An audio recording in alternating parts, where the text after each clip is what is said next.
not obsolete. Terminator 1 y 2 cambiaron la ciencia ficción para siempre. Mezclaron acción, terror, tecnología y profundidad en una fórmula que parecía imposible de repetir y aún más imposible de destruir, pero lo hicieron. ¿Cómo una saga que lo tenía todo acabó convertida en un meme? ¿Cómo pasó de redefinir un género a ser películas que ni siquiera sus propios actores querían rodar? Hoy en este vídeo vas a entender cómo Hollywood convirtió en una obra maestra en una aberración. Y aviso, el viaje por la decadencia de Terminator va a ser muy doloroso. It's been 12 years since the last film came out. What was the major thing? What took so long? Probably have to talk to the lawyers. The rights for this movie were tied up in all sorts of legal limbo for many years. Hollywood nunca ha sido fan de los finales cerrados, y menos cuando hay dinero de por medio. Terminator 2 había concluido magistralmente con esa idea de no hay más destino que el que nosotros mismos creamos, y con la máquina más letal del cine aprendiendo el valor de la vida humana, James Cameron satisfecho dio por cerrada la historia. Pero claro, cuando una franquicia funciona, la industria la exprime hasta que no queda nada. Da igual que la historia ya esté concluida, que Sarah Connor sea la heroína definitiva o que Cameron diga que no hay nada más que contar. Lo único que importa es que la marca Terminator sigue vendiendo, y eso en Hollywood es motivo suficiente para levantar lo que sea. Los derechos de la franquicia acabaron en Warner Bros., quienes decidieron continuar con la saga. Primero trataron que James Cameron volviera a la silla de director, pero dijo que no. Se negó a seguir una historia que ya había dicho todo lo que tenía que decir, así que decidieron seguir sin él. A Linda Hamilton también le ofrecieron volver, pero al leer el guión se encontró una versión muy reducida de Sarah Connor. Su personaje pasaba de ser el alma de la saga a ser un personaje secundario, así que también dijo que no. La respuesta del estudio fue simple: matar a Sarah. No en pantalla, no con un cierre digno, sino con leucemia, fuera de escena y narrado por el nuevo John Connor versión emo. Así que de un plumazo borraron del mapa como si no hubiera significado nada a una de las figuras más icónicas de acción del cine. Así llegamos a Terminator 3, con todo lo que hizo grande a esta saga fuera de juego. Cameron fuera, Sarah fuera, y lo único que quedaba era Schwarzenegger. Los productores apostaron a que eso bastaba, que si Arnold volvía, la gente volvería, por lo que le pagaron nada más y nada menos que $30 millones, 11 más que la anterior película, que no cobró poco precisamente, y acertaron. La película recaudó una barbaridad, pero lo que nadie sabía en ese momento era que esa decisión acababa de condenar la saga a un camino sin retorno. Terminator había dejado de ser una historia con alma para convertirse en un producto reciclable. Y esa fractura, aunque no se vio en ese momento, fue el comienzo del fin. When I was first approached about doing this movie, I thought, well, that's crazy. What director would possibly want to take on that job? I mean, it seemed like a no-win situation. El mayor problema de Terminator 3 no es que sea una mala película, que lo es que es una película sin propósito. No explorar nada nuevo. Todo lo que ocurre ya lo hemos visto antes, y de hecho bastante mejor que en esta película.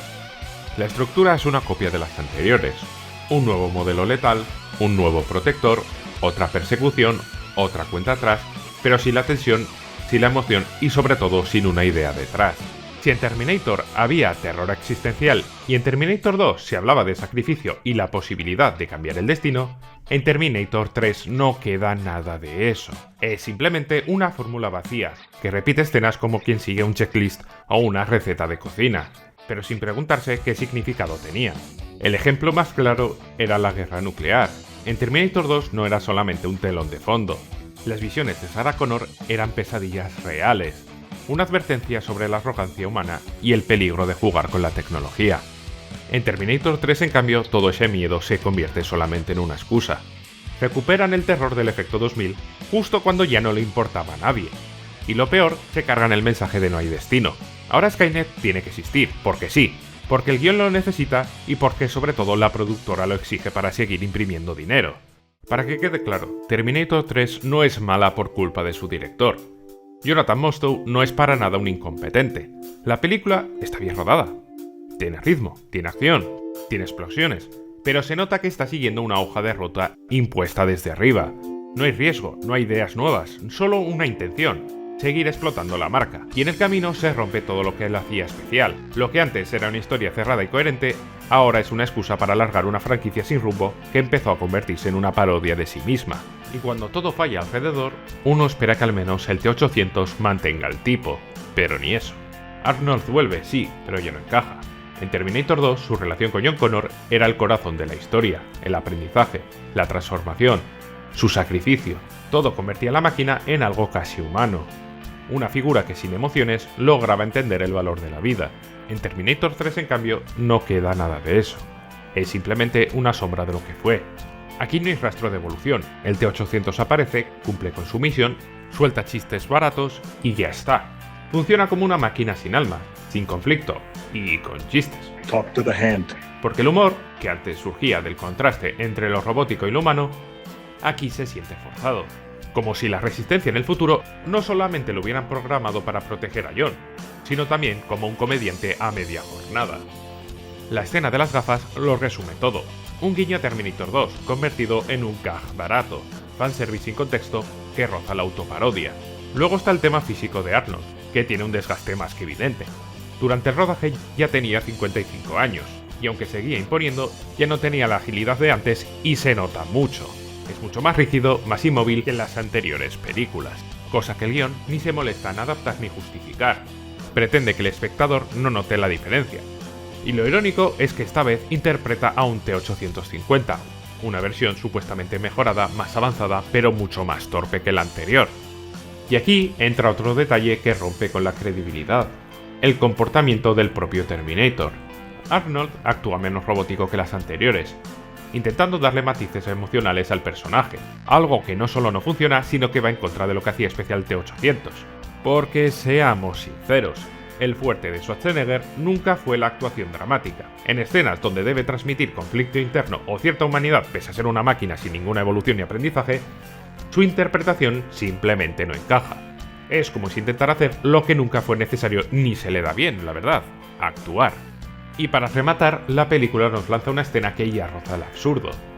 La villana, la TX, hackea al T-850, y este entra en modo de ataque automático contra sus propios aliados. Pero de pronto se autoapaga y se reinicia, rompiendo el control de la TX por voluntad propia. Así, sin más, ¿desde cuándo un Terminator puede librarse solamente de un pirateo? Porque ese reseteo no le libra también del pirateo que le hizo la Resistencia para proteger a John Connor. Nos explica, esto no tiene ningún sentido, y lo peor es que rompe la coherencia interna que siempre tuvo la saga. When we designed the TX, it was important that this concept of this endoskeleton be more powerful than Arnold, be more advanced than Arnold, be able to kick Arnold's butt, which it does. Se suponía que la TX era la gran villana, un híbrido letal entre la fuerza bruta de un T-800 y la versatilidad y agilidad de un T-1000. Pero cuando sale en pantalla no impone nada, no da miedo, no transmite tensión, ni tiene esa presencia fría que convertía al T-1000 en una amenaza solamente con una mirada. Aquí parece más interesada en posar que en exterminar, como si en vez de cazar al futuro líder de la Resistencia, estuviera grabando un anuncio de perfume. Y sus decisiones rozan el absurdo. Puede transformarse, puede infiltrarse, puede controlar máquinas, puede hacer de todo, pero no lo hace porque es jodidamente imbécil. Por ejemplo, cada vez que tiene una ventaja, la desperdicia por la puta cara, como cuando se disfraza del novio de Kate para matarla, pero por lo que sea decide revelar su identidad justo antes de atacarla, perdiendo toda la ventaja de su camuflaje. Es que no tiene jodido sentido. Y las peleas, bueno, las peleas son ya otro tema. Con la TX cada enfrentamiento es ruidoso pero hueco. No hay coreografía memorable, son todas peleas rígidas, ni sensación de peligro real. Solo ruido, luces y mucho CGI. Y se supone que esto es una versión mejorada del T-1000. Pues bueno, pues menos mal, ¿no? Digo yo. Y además, ¿cómo se nota que esta película salió en los 2000? Porque el TX tiene demasiadas escenas cómicas y además muy absurdas. Y luego está el final, el supuesto clímax de Terminator 3. El T-800 se sacrifica, como lo hizo el T-800 en la anterior película, pero aquí da totalmente igual. El Terminator 2, el sacrificio cerraba un arco. Era el resultado de una transformación, una máquina que entendía el valor de la vida y decidía desaparecer para que la humanidad tuviera una oportunidad. Aquí en cambio no hay nada de eso. Aquí el T-800 se sacrifica para matar a la villana y salvar a John Connor en un final que parece más sacado de un manual de cine de acción genérica que del propio universo de Terminator. Justo lo opuesto a los finales de las dos anteriores películas, que a diferencia de esta no es un jodido cliché. Y si hablamos de cierres, lo de John Connor es otra historia, o más bien la ausencia de una. No solo porque se queda sin arco, sino porque se cargan por completo su épica y todo su desarrollo. El niño que estaba destinado a liderar la Resistencia empieza la película como un emo deprimido. y la termina igual sin ningún tipo de evolución, solo que encerrado en un búnker con una radio en la mano. No toma el mando, no inspira, no cambia nada, solo acepta que todo ha sucedido, como debía suceder, cargándose la filosofía del John Connor de Terminator 2, que consideraba que el destino no estaba escrito. Lo peor de todo es que dan a entender que se convertirá en el líder de la resistencia no por mérito, no por liderazgo, no por convicción, sino porque casualmente estaba en el sitio correcto, en el momento correcto, con un jodido walkie-talkie. Es la imagen perfecta del nuevo tono de la saga, cargárselo todo por 2 euros más. Lo que una vez fue la historia sobre cambiar el destino, ahora es una franquicia resignada a repetir sus errores para siempre. Aunque eso sí, la película fue todo un éxito en taquillas, vendió entradas, llenó salas, pero a cambio sacrificó su legado, el de Cameron, el de Sarah y el del T-800. Por mucho éxito comercial que tuviera la película, el precio a pagar fue demasiado caro. Se rompió la coherencia, se vació el mensaje y lo único que quedó fue un cartel con el nombre Terminator en letras grandes, colgado de una historia que ya no sabía dónde iba. Pero incluso entonces había quien pensaba que aún podría haber esperanza. Tras el desliz exitoso de Terminator 3, surgió una nueva propuesta, una que prometía un cambio real, una mirada distinta, sin viajes en el tiempo, sin repetir fórmulas y sin fanservice barato. Una película que por fin nos mostraría la guerra contra Skynet en el futuro. El futuro postapocalíptico que solo habíamos visto en flashes, ahora convertido en el escenario central. Hablamos, como no, de Terminator Salvation, y parecía que por fin la saga iba a tomar otro rumbo. Pero claro, parecía. Porque sí, la propuesta era valiente, pero la ejecución... bueno, eso ya es otra historia. La saga se encontraba en un momento de crisis, el público seguía respondiendo, pero la historia había perdido su rumbo y no se sabía qué hacer con esta saga.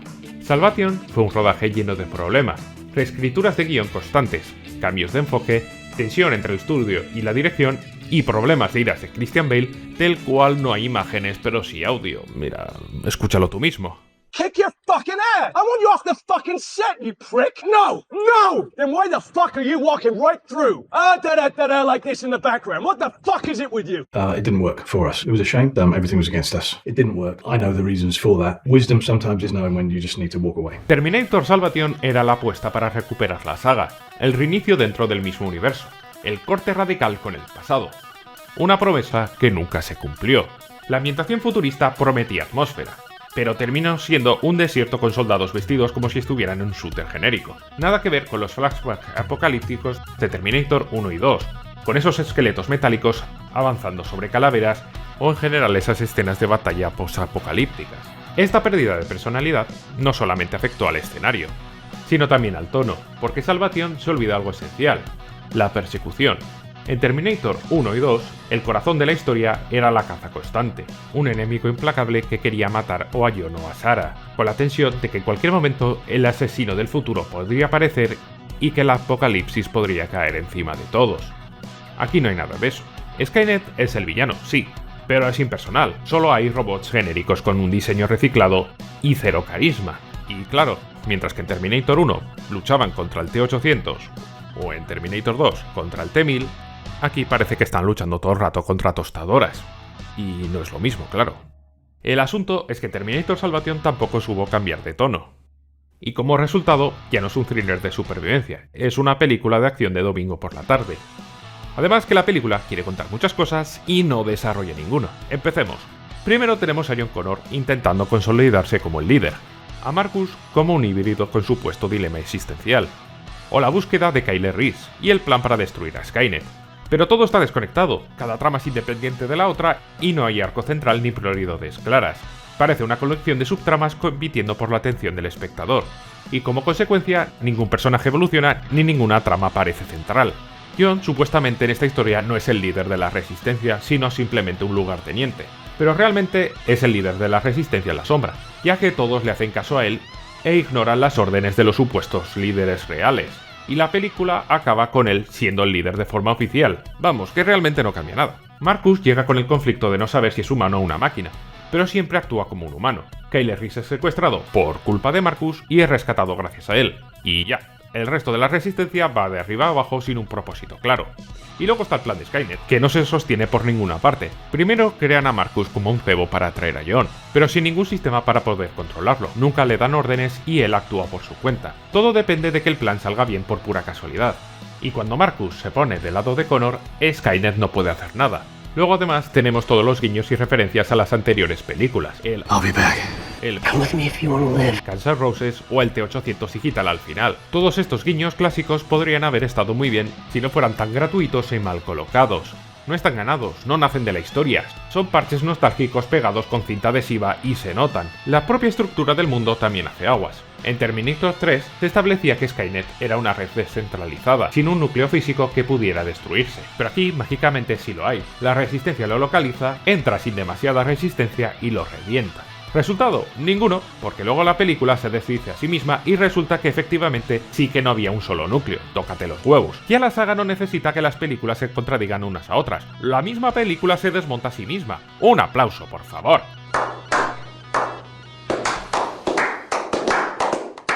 Y esto es grave. Salvation es una continuación directa de Terminator 3. Una película con un mensaje muy curioso, porque parece que al final, la lucha contra Skynet eran los amigos que hacíamos por el camino. Literalmente. Porque lo peor de todo es que Terminator acaba como empieza. Hagamos un repaso si no me crees. ¿Qué hubiera pasado si nos revientan la base de Skynet? Nada, porque la guerra sigue. John Connor supuestamente se convierte en el líder de la Resistencia al final de la película, pero durante toda la película la Resistencia solo le hace caso a él y se olvidan de que supuestamente ya existe un consejo militar que tiene el poder real. Y para acabar, si Marcus nunca hubiera existido, Kyle no hubiera sido nunca secuestrado, ni John Connor hubiera necesitado un trasplante de corazón, por lo que su sacrificio ni siquiera hubiera sido necesario. Vamos, una película que podría haber sido omitida perfectamente. Y eso es Salvation. Una idea potente, convertida en una sucesión de explosiones sin ningún impacto. No es un desastre como Genesis, no es una traición directa como Terminator 3, es simplemente una oportunidad desperdiciada que ni siquiera Batman pudo arreglar. Una película de acción genérica que lleva el nombre de Terminator como podría llevar cualquier otro nombre. Pero cuando creíamos que no se podía caer aún más bajo, llegó Genesis. Y ahí sí tocamos fondo. Así que agarraos porque lo que viene os va a doler y mucho. Why do you think the Terminator is still such an enduring kind of property? Because Jim Cameron has done such an extraordinary job creating the character the way that the first movie was written and the way the second one. It made people kind of fall in love with that character. A estas alturas Terminator ya arrastraba heridas profundas.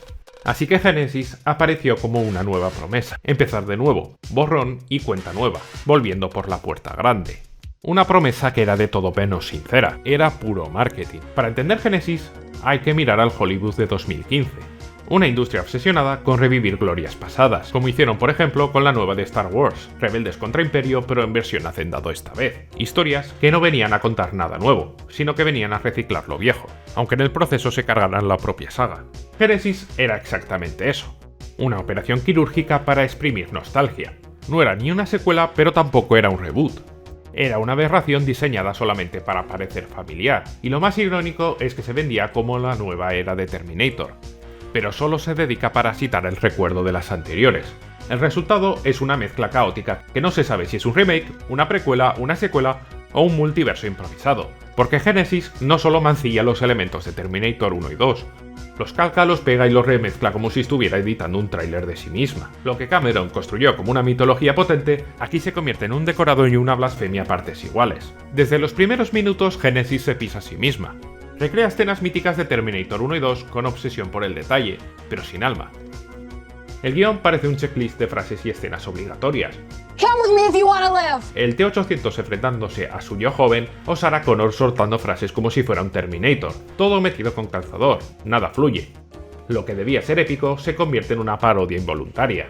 Y luego la trama no hay por dónde cogerla. Los viajes en el tiempo ya no son una herramienta narrativa, son un comodín sin lógica.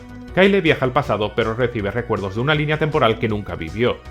Y esos recuerdos le dicen que tiene que hacer otra cosa en otro momento. ¿Tiene sentido? No. ¿Importa? Pues aparentemente tampoco. A los 10 minutos ya no sabemos si estamos en 1984 o en una simulación o en un capítulo perdido de Rick y Morty. En el universo de Terminator siempre tuvo una coherencia mínima. Si cambias algo, el futuro se altera.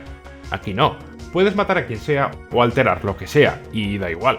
El guión siempre encuentra una excusa para que todo siga más o menos igual. Lo que en Terminator 1 y 2 era una mecánica narrativa, aquí es una cortina de humo. Una forma de decir no pienses, solo aplaude. Pero eso no es lo peor. There's an element in John, he's had enough of like fighting this war, never winning this war. Now that this computer's come into him, he feels good. It's not as bad as I thought it would be. I'm no longer weighted by responsibility. So, Mum, Dad, come on, let's do it, let's go. Let's create a new world together, the three of us. Genesis podría cometer muchos errores, pero hacer de John Connor el villano es cruzar una línea sagrada. Y lo peor es que lo hace porque sí, porque le da la gana. De pronto, el símbolo de la resistencia, el alma de la saga, se convierte en un híbrido máquina-humano sin conflicto, sin emoción y sin sentido. No hay dilema, no hay lucha interna. No vemos a John humano peleando por mantener el control. Simplemente la abducen y se convierte en el malo. Y le da igual. Y lo peor no es solamente que lo hagan, es cómo lo hacen. La película se atreve a presentar la mayor paradoja de la saga. John Connor intentando matar a sus propios padres. El mismo personaje cuya existencia depende de que Kyle y Sarah sobrevivan. Ahora quiere matarlos. Y cuando alguien menciona que eso debería hacerlo desaparecer, la respuesta del guión es decir que da igual. Can't kill us. We're your parents. Without us, you're never born. Literalmente. Pero lo peor es que aún hay más. Este giro tan impactante lo revienta el propio tráiler. Sí, el tráiler spoilea que John es el villano. Y claro, como guinda del desastre, este John Connor ni siquiera es intimidante. No es trágico, no es memorable, es simplemente un tipo cualquiera haciendo de malo porque alguien tenía que hacerlo. Y con eso se carga no solo a un personaje, sino que aleje de toda la saga. Y si lo de John ya era grave, lo que hacen con Kyle y Sarah es otro crimen lesa humanidad de la franquicia. Empecemos por Kyle Reese. En Terminator era un soldado roto, desesperado, marcado por una vida entera de guerra y supervivencia. No era un héroe clásico, ni mucho menos. Por ejemplo, en la escena de la discoteca se cubre con civiles. En otra, está dispuesto a liarse a tiros con un escuadrón de policía solamente para salir del paso. Y es Sarah quien tiene que pararlo. Cada gesto transmitía urgencia, trauma y desgaste. Su obsesión por proteger a Sarah no era romántica, era casi patológica, una obsesión. Estaba dispuesto a morir sin dudar.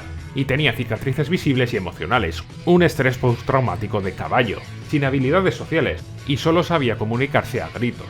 En Genesis, en cambio, es un tipo muy majo, y dice frases de típico héroe de acción. No hay rastro del trauma, no hay ninguna sombra del dolor. Es un Kyle genérico, podría ser cualquier otro personaje de cualquier otra película. Un soldado limpio, funcional y muy olvidable.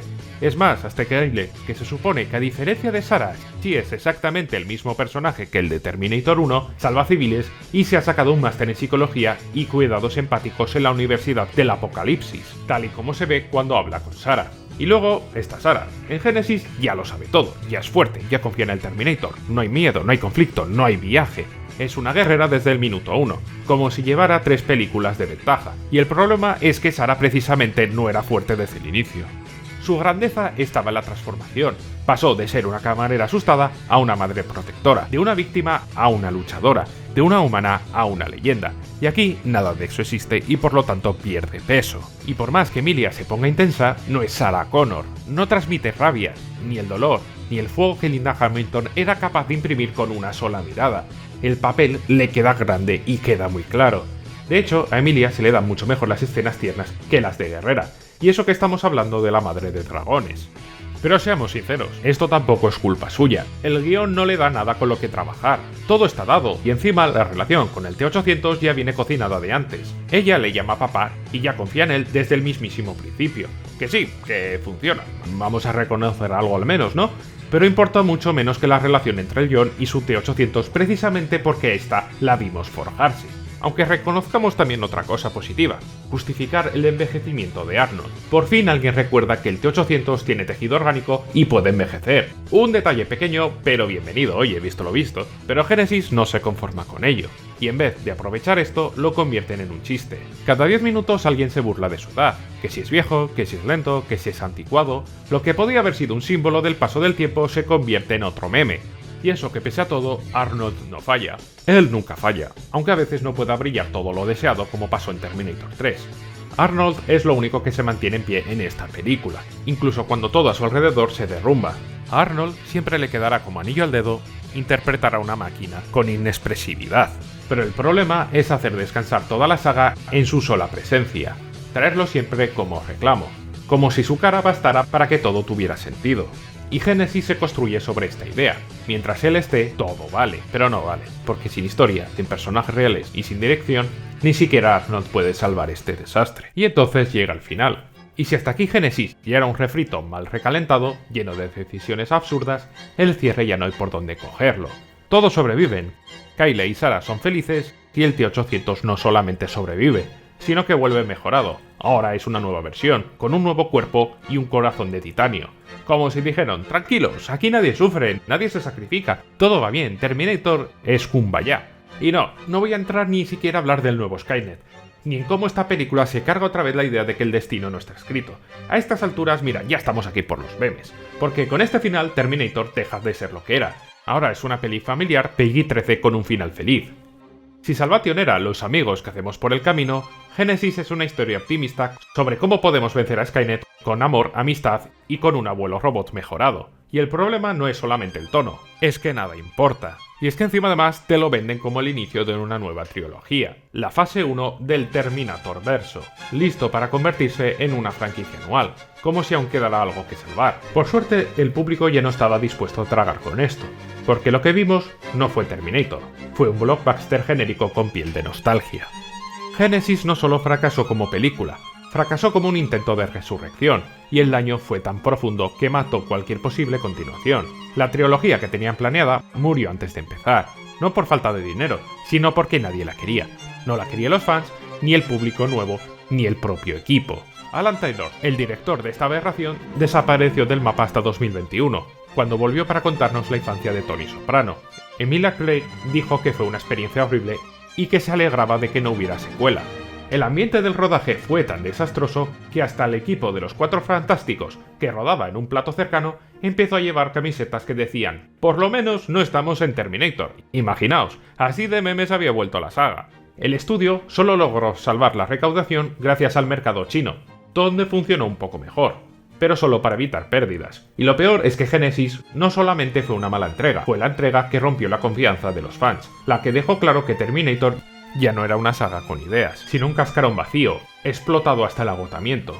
Y ahí está la gran ironía, una franquicia que hablaba de cambiar el destino, acabó repitiendo sus errores hasta destruirse a sí misma. En este punto Terminator parecía acabado, sin rumbo, sin ideas y sin dignidad.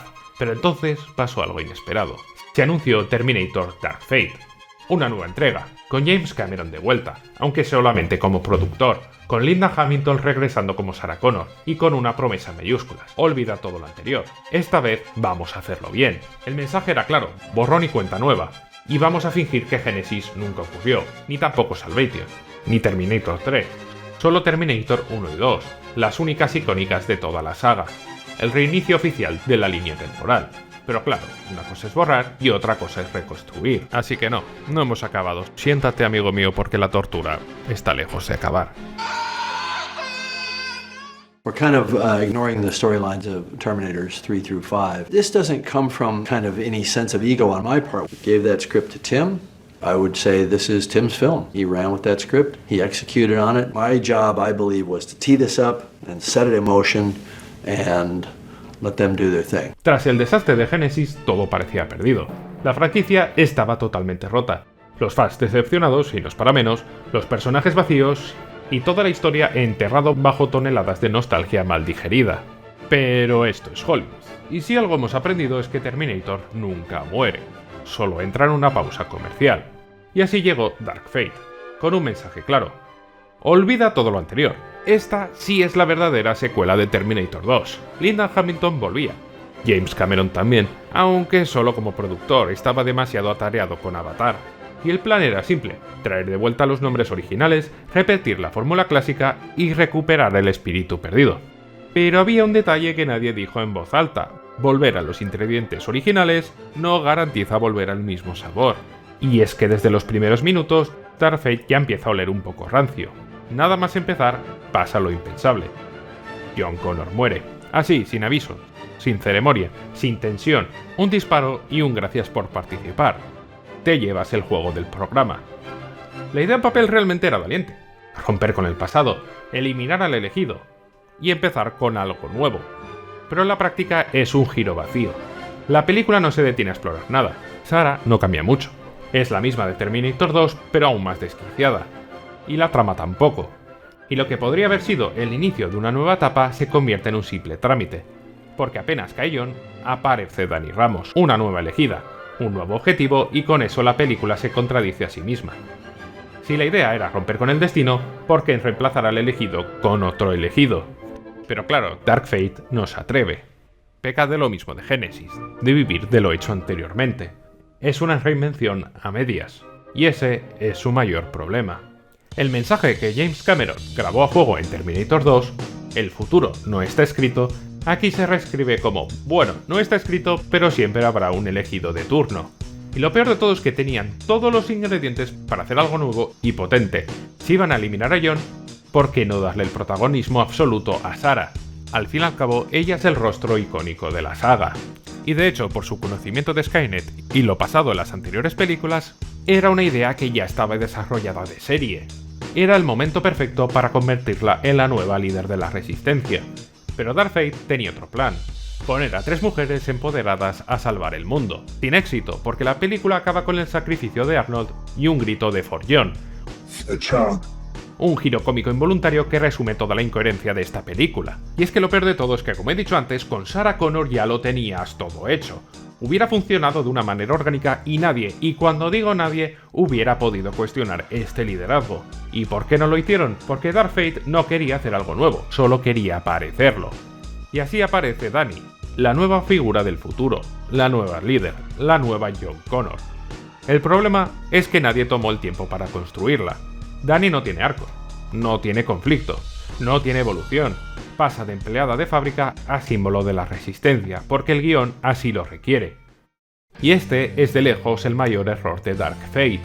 No basta con poner una cara nueva al frente, no basta con cambiar los nombres, hay que construir personajes, darles peso, motivaciones, dudas, decisiones reales. Todo esto que sí tuvo Sarah en Terminator 1 y John en Terminator 2. Sarah empezó como una camarera asustada, sin idea de lo que pasaba. La vimos temblar, fallar y crecer. John era un niño rebelde sin fe en nada. Y lo vimos madurar, conectar con una máquina y entender que era el sacrificio. Dani no tiene nada de esto. Y por contraste, su papel como la nueva esperanza queda aún más desdibujado. No porque la idea no funcione, que no lo hace, sino porque la ejecución es inexistente. Las escenas que la muestran liderando en el futuro encima son lamentables. No impone, no convence, parece una niña jugando a ser la comandante, una renovación de plástico. Pero bueno, hablemos de algo más ligero. Carl, el Terminator que vende cortinas. ¿Qué? ¿Qué? Sí, has oído bien. Arnold vuelve, en forma de chapa. Aquí regresa como Carl, el robot que tras matar a John se humaniza por arte de magia. Así, sin conflictos, sin intervención externa, sin evolución visible. Simplemente se siente mal, desaparece, encuentra una familia, les oculta que es un asesino cibernético y empieza a instalar barras de cortina como si nada. Y es que este es precisamente el chiste final. Un Terminator, repito, Terminator, traumatizado por haber matado a un humano. La máquina diseñada para matar precisamente humanos. Y bueno, lo peor es que la idea en sí, si la desarrollabas un poco y le dabas una vuelta, podría no haber sido mala. Quiero decir, un Terminator con culpa viviendo entre los humanos. Podría haber sido bastante interesante, pero no se desarrolla, se asume y listo. Y esto se resume muy fácil. Arnold tenía que volver como icono de la saga. Y Arnold desde Terminator 2, al ser una estrella, no podía ser el malo, así que hicieron esta chapuza para justificar todo esto. Nos dicen que entiende del amor, que ahora se preocupa por las personas y está ahí como un fanservice de lujo. Un guiño caro disfrazado de drama. Eso sí, un guiño que vale 30 millones de dólares. El extra más caro de la historia del cine. Arnold, si ya estaba mayor para Terminator 3 con 55 años, en esta que han pasado 20, está directamente senil. Por lo que no se puede pedir mucho. Si no, fijaros, siempre está al fondo. Y no lucha mucho, está disparando y poco más. Siempre de telonero, hasta que dice yo también tengo sentimientos y se inmola llevándose por delante el arco de empoderamiento de Sarah, Grace y Dani, como si esta redención instantánea justificara el agujero enorme que es su existencia. Lo que en Terminator 2 fue una transformación real, aquí es una nota a pie de página. El director viene a decirte, no pienses, el T-800 es una buena persona porque sí, confía en nosotros. Y si el héroe está desdibujado, el villano directamente no existe. El Rev 9 es una fusión entre el T-800 y el T-1000, un endoesqueleto con metal líquido. En teoría, el modelo más letal de todos. Una idea que ya nos trae flashback del TX de Terminator 3 y su campaña de champú con armas de fuego. Pero el problema no es lo que puede hacer, sino que no transmite. El Rev 9 no da miedo. Habla demasiado, sonríe demasiado, es demasiado humano. Lo que en Terminator era una amenaza implacable por lo robótico que era, aquí es un tipo que aparece, desaparece y que ni siquiera la propia película sabe qué hacer con él. Y además que tiene una pinta de villano genérico. Ni acecha, ni inquieta, ni impone. Tiene todo el poder, pero tiene cero tensión. Y esto en una saga donde el enemigo define el tono es un pecado capital. El Rev 9 está ahí porque alguien tiene que perseguir, punto. Pero no asusta y no eleva la historia. Y se te olvida de hecho que está en pantalla. Y luego tenemos a Linda Hamilton. Sarah Connor vuelve, también en forma de chapa. Impacta al principio, está envejecida, está armada y está mucho más endurecida. Bueno, impacta durante un minuto, porque luego ves que no hay nada detrás. Lleva 30 años cazando Terminator sin saber por qué, cuando supuestamente Skynet ya no existe. Sarah, how do you know we'll be on that bridge? I get these texts. Precise GPS coordinates, date, time. They always end with the same 2 words. Or John. A Terminator drops out, so I destroy it. And then 2 years later, same thing. I fragged that one too. Alguien le manda coordenadas, y ella simplemente va, dispara, suelta una frase lapidaria y desaparece. Y lo más absurdo es que se sorprende cuando le cuentan que existe una nueva Skynet. So, that machine, who sent it? And it wasn't some Skynet thing. In the future that actually happened, it's called Legion, an AI built for cyber warfare. Never learn. Después de 3 décadas cazando máquinas, ¿de verdad le sorprende que exista otra Skynet? ¿Quién carajos se creía que enviaba esos robots entonces? Pero eso no es todo. ¿Y entonces cuántos elegidos han estado persiguiendo estos Terminators genéricos durante este tiempo? ¿Cuántos John había? ¿Cuántas Dani? ¿Y su relación con Carl? Esto es peor aún. Empieza con un odio y termina con un respeto. Pero sin proceso de por medio. No hay un diálogo, no hay un conflicto emocional. Simplemente es un cambio vacío. Y esto es lo más triste. Sarah Connor fue una pionera, una figura única. Y aquí en Dark Fate se reduce a una herramienta del guión, un icono rebajado a un eslogan. Y hablando de eslóganes, alguien en algún momento del desarrollo del guión debió decir: ¿por qué no tocamos temas actuales para que la peli parezca profunda? Intentando emular por ejemplo a Terminator 1 y 2, y lo intentan, más o menos. Hay menciones a la automatización, a la pérdida de los empleos, la situación de los migrantes, incluso hay una escena que transcurre en un centro de detención en la frontera, pero todo está ahí de fondo, como si fueran elementos decorativos. No forman parte real del conflicto, no afectan al arco de personajes, no transforman el mensaje, son guiños vacíos, temas serios usados como una escena.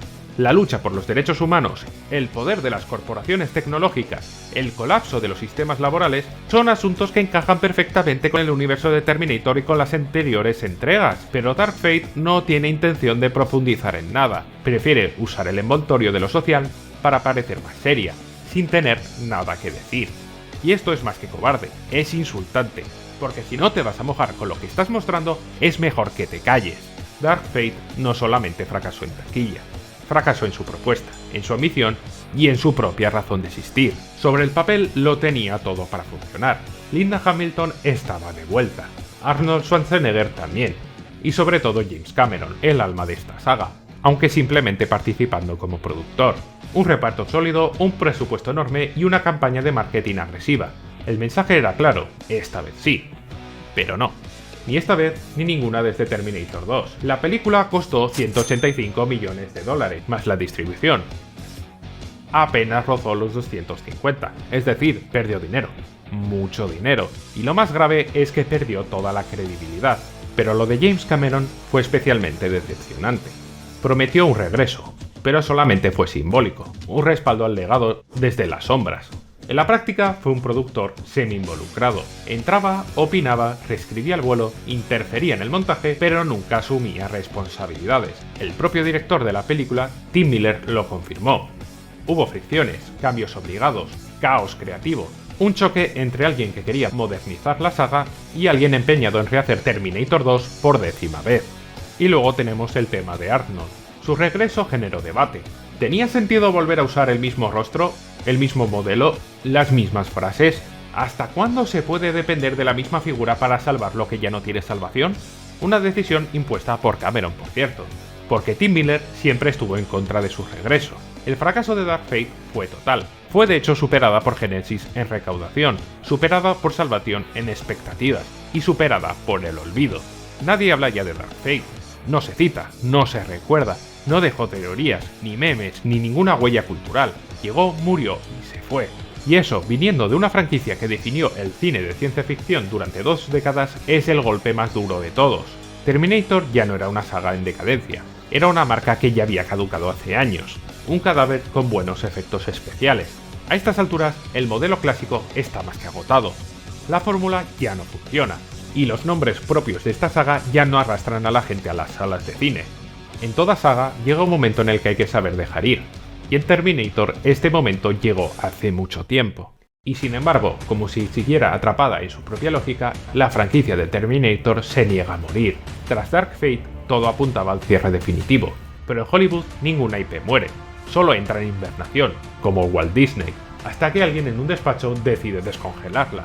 Y ahora Terminator vuelve a levantar la cabeza, dividido en 2 caminos. Por un lado, Netflix ha producido Terminator 0, una serie animada ambientada en Japón que por primera vez rompe con el trío intocable. No está Sarah, no está John, ni está Schwarzenegger. Y lo curioso es que soltar el pasado le está sentando muy bien. La estructura se mantiene, objetivo humano, protector, asesino al acecho, pero el enfoque, el ritmo y la estética son completamente nuevas. El Terminator improvisa armas, hay tensión real, y al menos intenta algo distinto. Devolverle la dignidad a una saga que hace décadas era mucho más que acción y efectos especiales. ¿Es revolucionaria? No. ¿Es mejor que Genesis y Dark Fate? Sin ninguna duda. Bueno, y mejor que Terminator 3 y que Salvation, pero bueno. Y mientras tanto, también Cameron prepara su regreso al cine. Ha prometido personajes nuevos, sin Arnold ni Hamilton, pero con la misma fórmula de siempre. Un humano clave, un protector y un Terminator asesino. Lo mismo de siempre, otra vez. Y si solo cambias los nombres pero no el alma, Terminator seguirá girando en círculos, como un Uroboros que no sabe cuándo parar, porque Terminator no cayó por falta de ideas, cayó por falta de visión. En algún punto dejaron de preguntarse qué podían contar y empezaron a preguntarse qué podían reciclar. Y aún así, puede que la historia no haya terminado, porque si algo nos enseñó el T-800 y John Connor es que el destino no está escrito, y a veces hay que destruirlo todo para empezar de nuevo. Quizás la saga encuentre un nuevo camino, quizás Terminator 0 sea ese primer paso, o quizás ya sea muy tarde, y lo más digno sea dejarla descansar. Pero mientras el cine siga girando, mientras exista el miedo a las máquinas, mientras que sigamos preguntándonos si aún somos dueños de nuestro futuro, este viaje no habrá terminado. Solo hace falta que alguien, esta vez, tenga el valor de escribirlo desde el corazón. Si te ha gustado este vídeo, te recomiendo este otro donde analizo cómo Matrix cambió el cine para siempre, y cómo innovó sin crear absolutamente nada nuevo, cómo se convirtió en mito moderno a base de referencias, filosofía y mucho estilo. Nos vemos en el siguiente vídeo, te espero. Y ya que estás, dale un like, oye, no seas rácano que me lo he currado.